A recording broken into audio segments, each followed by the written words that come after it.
آخرت میں کسی عمل کے قبول ہونے کے لیے ضروری ہے کہ وہ عمل ایمان کے ساتھ کیا جائے۔ جو شخص کل اپنی موت کا دن سمجھتا ہے اسے موت آنے سے کوئی تکلیف نہیں ہوتی۔ خوشیاں بانٹنے ہی سے سچی خوشی حاصل ہوتی ہے۔ جب مسلمان کا دل اللہ کے ڈر سے کانپتا ہے تو اس کے گناہ ایسے جھڑتے ہیں جیسے درختوں کے پتے۔ انسان گناہ کرنے کی وجہ سے جہنم میں نہیں جاتا، بلکہ گناہ پر مطمئن رہنے اور توبہ نہ کرنے کی وجہ سے جہنم میں جاتا ہے۔ جو شخص نرمی سے محروم کر دیا گیا وہ بھلائی سے محروم کر دیا گیا۔ جو مصیبت اللہ سے دور کر دے وہ سزا، اور جو قریب کر دے وہ آزمائش ہے۔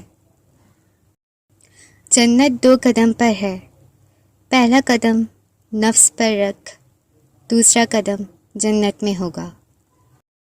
لوگوں کو ایسے معاف کرو جیسے تم اللہ سے امید رکھتے ہو کہ وہ تم کو معاف کر دے۔